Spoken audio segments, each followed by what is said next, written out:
नमस्कार, मैं हूँ डॉक्टर आरती दवे लालचंदानी और फिर आपके एक बहुत कॉमन सवाल का जवाब दूंगी इस वीडियो में। और वो ये है कि हृदय के रोगी कौन सा तेल खा सकते हैं, कौन से तेल का इस्तेमाल कर सकते हैं। तो आप जो तेल खाएं तो ये ध्यान रखिए, अगर वो बीज का एक्सट्रैक्ट है किसी भी सीड का तो आपको फ़ायदा करेगा, नुकसान बिल्कुल नहीं करेगा। और ख़ास करके जो हमारे भारतीय व्यंजन है, जिस तरह से हम जैसे पराठा बनाते हैं तो उसमें हम जिस तरह रोस्ट करते हैं, ट्रांस फैट उसमें नहीं बनता है या बहुत कम ट्रांस फैट बनता है। पराठा बनाने का तरीका ही ऐसा है।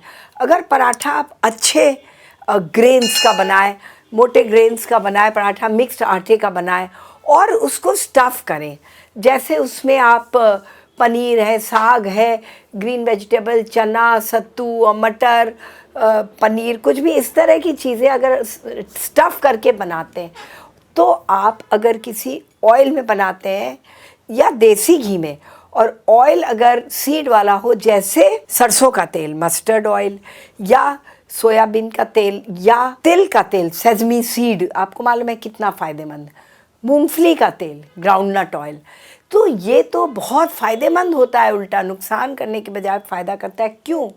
क्योंकि आपने सुना है, ख़ास करके जो बहुत विदेशी खान पान के शौकीन हैं और जो विदेशी लोग कहते हैं उनकी बात मानने की उनकी टेंडेंसी रहती है कि वो बिल्कुल सही बोल रहे हैं। तो आपको मालूम है वो सब क्या है, सीड खाओ, सीड खाओ, सीड खाओ, सुबह शाम वो कहेंगे सुबह उठते ही सीड्स खाओ। तरह तरह के सीड है, sesame seed, flax seed, sunflower seed, ये तरह चिया सीड आपको बोलते खाने को। क्यों? क्योंकि उनका कहना है सीड में एंटीऑक्सीडेंट है, फाइबर है, और सीड में growth factor, immune factor, repair factor, सब तरह की रेजिस्टेंस फैक्टर है, हर चीज़। लेकिन याद रखें, जो भी मैं खान पान के लिए बताती हूँ और कई वीडियोस मैंने घी पे भी बनाए हैं, देसी घी खाना भी अच्छा है, बट एवरीथिंग इन मॉडरेशन। कोई अच्छी चीज़ भी आप एक्सेस खाते हैं तो बहुत नुकसान करता है। वज़न का ध्यान दीजिए, तब वज़न बढ़ने लगता है, और वही चीज़ जो आपके लिए फ़ायदेमंद होती है वो नुकसान करती है।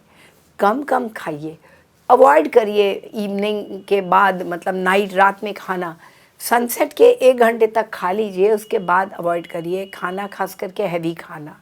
सबसे बड़ा सीक्रेट है हेल्थ का खुश रहना। दिल को खुशी पसंद है, तब दिल बैठता नहीं है जब आप खुश रहते हैं।